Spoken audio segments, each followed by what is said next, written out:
வணக்கம். ஆகஸ்ட் 29ஆம் தேதி இந்தியாவுக்கு செவ்வாய் தசை ஆரம்பிக்க போகுது. இந்த செவ்வாய் தசை எப்படி இருக்கும் அப்படின்னீங்கன்னா, செவ்வாய் தசை கொஞ்சம் நெகட்டிவாக தான் இருக்கும். எந்த ஒரு புது தசையிலையும் பிரைம் மினிஸ்டர் மாறுவாங்க. ஸோ செவ்வாய் தசையில் இதுதான் மோடியோட கடைசி தசையாக இருக்கும். ரெண்டாவது ஜிடிபி growth கொஞ்சம் ஸ்லோ டவுன் ஆகும். 6% 8%லாம் ஸ்லோ டவுன் ஆகும்.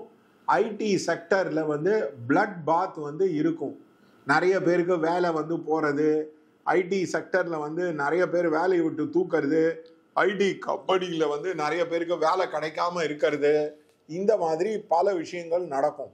அதே மாதிரி நெய்பர்ஸ் கூடயும் சூப்பர் பவர்ஸ் கூடயும் நம்மளுக்கு பயங்கர டென்ஷன் இருக்கும். எக்கனாமிக்காகவும் டென்ஷனாகவும் இருக்கும், பொலிட்டிக்கலாகவும் டென்ஷனாகவும் இருக்கும், மிலிட்ரி வைஸும் டென்ஷனாக இருக்கும். ஃபேக்ட் கிட்டத்தட்ட நம்ம திருப்பியும் பாகிஸ்தான் கூட திருப்பியும் ரகளை சண்டை, ஷார்ட் சண்டை அந்த மாதிரி இருக்கிறதுக்கு ரொம்ப பெரிய வாய்ப்பு இருக்குது. அதனால் இந்தியாவுக்கு நல்ல பெனிஃபிக்கான 3 தசை வந்தது. சுக்கிர தசை, சூரிய தசை, சந்திர தசை. இந்த மூணுத்துலேயுமே இந்தியாவோட ஜிடிபி வளர்ந்தது, மேனுஃபேக்சரிங் வளர்ந்தது, ரோட்ஸு அந்த விஷயங்கள்லாம் இன்ஃப்ராஸ்ட்ரக்சர்லாம் வளர்ந்தது. அதே மாதிரி இந்த மார்ச் தசையில் இருக்காது. இந்த மார்ச் தசை கொஞ்சம் கஷ்டமான தசையாக இருக்கும், கடினமான தசையாக இருக்கும். அதே மாதிரி நிறைய பேர் நிறைய எக்கச்சக்கமாக கடன் வாங்குவாங்க. இந்தியாவோட economy credit card, personal loans, bank loan அந்த மாதிரி வாங்கக்கூடியவங்க நிறையா இருப்பாங்க. ரியல் எஸ்டேட் ப்ரைஸஸ் மேலே பயங்கரமாக போகும். மார்ச் தசையில் 1 கோடி 2 கோடி அந்த மாதிரி போகும். மிடில் கிளாஸுக்கு இனிமேல் வீடு வாங்க முடியாத அளவுக்கு அந்த மாதிரி ஆயிடும். ஸ்டாக் மார்க்கெட்டில் கொஞ்சம் மாடரேட் பர்ஃபார்மன்ஸ் இருக்கும். ஐடி டெக் ஸ்டாக்ஸ் எல்லாம் கீழே விழும். அண்டு கோல்டு ப்ரைஸஸ் மேலே போயிட்டே இருக்கும். சில்வர் ப்ரைஸஸ் மேலே போயிட்டே இருக்கும். There will be political stability will be there, but economic growth கொஞ்சம் கம்மியாக இருக்க ஆரம்பிக்கும். So India will be facing a tough time and இந்தியாவில் சாய்ஸஸ் கொஞ்சம் லிமிட்டடாகவே இருக்கும். அதே மாதிரி வெளியூர் வெளிநாட்டில் படிக்க போகிறவங்க எல்லாருமே நிறைய பேர் திரும்பி வருவாங்க. அண்ட் அமெரிக்காவில் போய் படிக்கிறவங்களோட எண்ணிக்கை, யூரோப்லேருந்து போய் படிக்கிறவங்களோட எண்ணிக்கை படிப்படியாக கம்மியாகும்.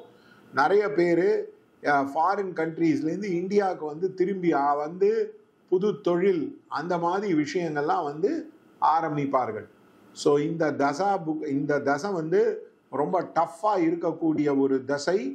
அதனால் இந்த நார்மல் அஸ்ட்ராலஜர்ஸ் யாருமே மண்டேன் அஸ்ட்ராலஜி பேச மாட்டாங்க.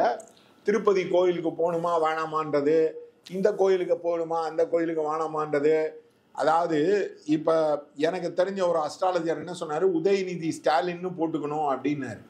அவங்க வீட்டில் ஸ்டாலின் தவிர்த்து மீதி எல்லா பேருக்கும் நிதி, உதயநிதி, அந்த நிதி, இந்த நிதி அப்படி தான் வச்சுருப்பாங்க. அதனால் நிதின்ற பேர் உள்ளவங்க கருணாநிதி குடும்பத்தில் ரொம்ப நல்லா இருப்பாங்க.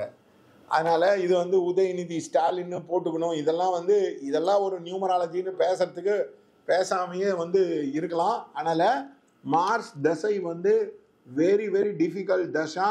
அதனால் நிறையா செக்டரில் டிஃபிகல்ட்டாக இருக்கும். சவுத் வேகமாக வளரும் நார்த்தை விட. அந்த பிமாரு ஸ்டேட்லேருந்து நிறைய பேர் எக்ஸடஸாக நிறைய பேர் அந்த ஊரை விட்டு வருவாங்க. அண்ட் ஆல்சோ நிறையா பழைய பொலிட்டிக்கல் லீடர் நிறைய பேருங்க இறந்து போவாங்க. அந்த வயசான அந்த 80 வயசு அந்த மாதிரி இருக்கிறவங்கலாம் பண்ணுவாங்க. பிஜேபியில் சேஞ்ச் ஆஃப் கார்டு இருக்கும்.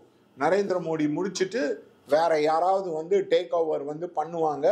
ஸோ இதுதான் இதோட ஒரு மிகப்பெரிய மாற்றங்கள் ஏற்படுத்தக்கூடிய தசை. அது 28ஆம் தேதியே வரப்போகுது. தேங்க்யூ.